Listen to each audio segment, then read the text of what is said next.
Hello and welcome to Vocal Point. I'm Rory Harper. And I'm Roberto Saraiva. In the show ahead, we'll be discussing immigration and if it's beneficial for the UK. Today we're joined in discussion by several high-profile guests that are leaders in our community. Firstly, local Conservative councillor Nick Daubney.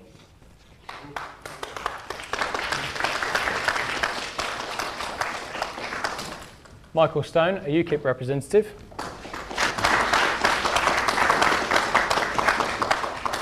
Manish Sood Labour councillor. And Liberal Democrat spokesperson William Summers. Also, in the front row of the audience, we are joined by Ian Gourlay, a Labour representative, and Cohesion Officer Daisy Lyon. Firstly, I'd like to thank all the panellists and the audience for taking time out of your busy schedule and coming onto the show. On behalf of the Vocal Point team, thank you. Thank you very much.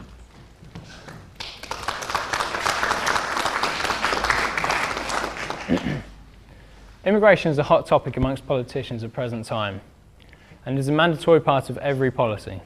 This will be vital in any successful election. Is it the case for the indigenous population of accepting immigrants into our communities solely for the purpose that they work harder, for longer hours, on less pay? Or are immigrants putting on unbearable strain on crime, education, NHS and housing?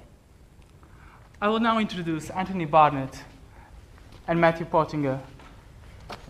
Anthony is an experienced lecturer at the College of West Anglia. He will also talk in support of assimilation, the notion that immigrants should adopt the main cultural beliefs and lifestyles of the country they move to.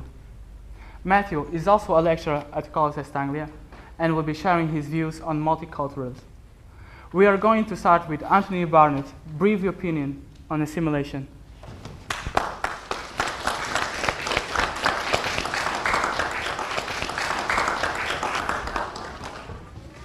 I did say brief. I'm afraid it's not too brief, but if I hear any snoring, I will stop. The headlines last month were Labour wanted mass immigration to make UK more multicultural, says former advisor Andrew Nether. I'm going to make the case for integrated assimilation as the means we need to practice to prevent, in the words of Trevor Phillips, chairman of the Commission for Racial Equality, the portent of implosion as a result of too much insular multicultural diversity. Today in multicultural Britain, it is true that each diverse culture could feel, to quote from Enoch Powell's 1968 Rivers of Blood speech, strangers in their own country, Britain.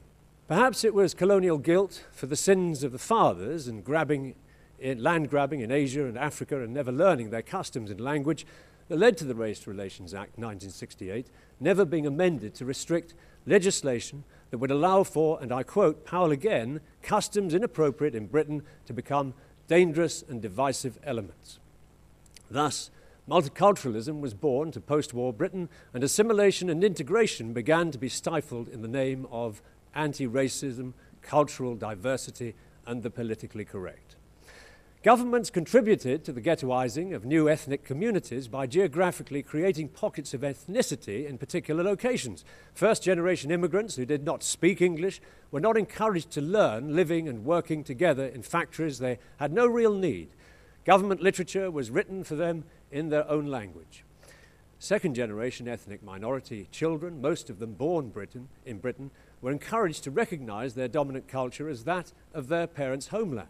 The tragedy is that these second-generation children received a dichotomy of culture that demanded, in the most part, fealty to strict ethnic, family and religious tradition, albeit sometimes diluted with a modicum of Britishness.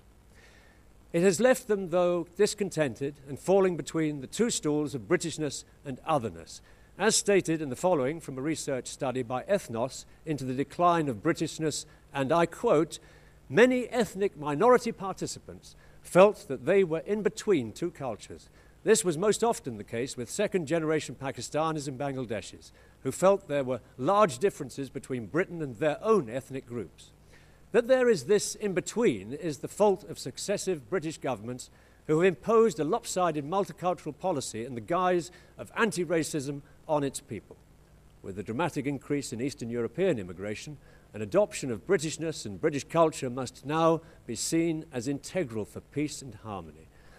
Multiculturalism and religious indoctrination leads to civil war, as can be seen from Northern Ireland, Yugoslavia, Rwanda, India, Iraq, Afghanistan today, and if we're not very careful, Britain. I'll leave the final words to Manad Desai, writing in the Commission for Racial Equality Catalyst magazine, and I quote, "Multiculturalism is shown to be at fault. It has encouraged the preservation of separate identities and nurtured them while avoiding any effort to integrate newcomers and their children and grandchildren into British society. Indeed, in multicultural debates, any mention of assimilation, let alone integration, is thought to be hostile to immigrants and their descendants." Hopefully now everyone here today will feel free to debate hostility-free.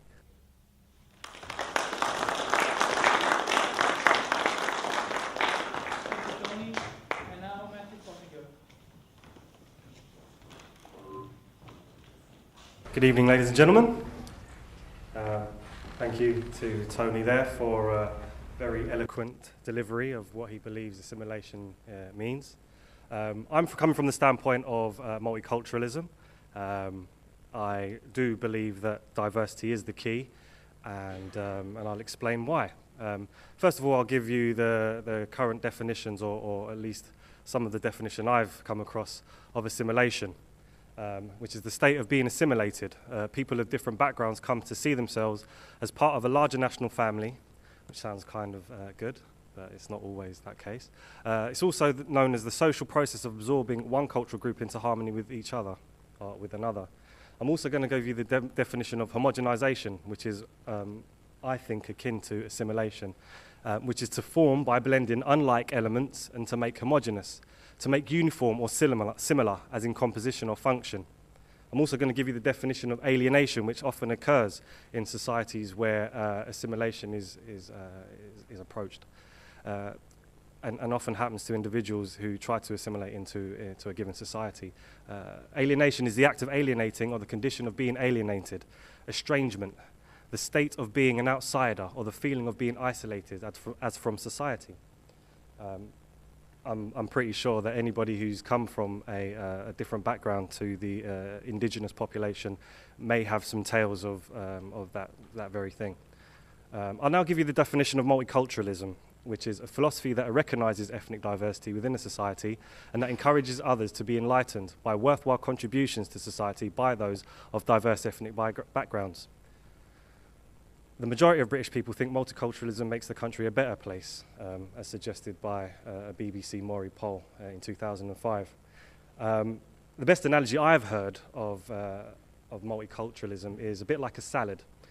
We all like salads, and they all consist of different elements: lettuce, tomatoes, cucumbers, spring onions, red peppers, green peppers, or insert your own vegetable of choice. But really, that is the beauty of a salad. If we don't want a salad, we put it all in a blender and we homogenize it and we make it a smoothie. And not only do we lose the texture of that salad, but we lose the taste. There may be a dominating taste, or there may be a mixture, a mishmash of all sorts of different tastes, and I don't think that's palatable to anybody. Indeed, I think the whole beauty of a salad is that you get to enjoy each different element and as part of the integrated whole.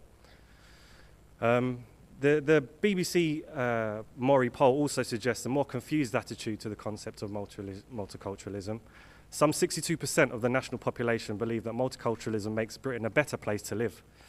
Poll results were based on a nationally representative sample of over 1,000 people, adults, and all interviews were conducted in 2005.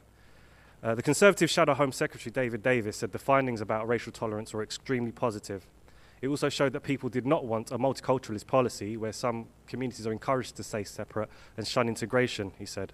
It almost sounds like I'm supporting assimilation, but I'm not. Shami Chakrabarti, director of human rights group Liberty, said that the poll showed that terrorists and race hate mongers did not represent Britain, far from it. Those who found it fashionable to bash multiculturalism should think again. Only 2% of the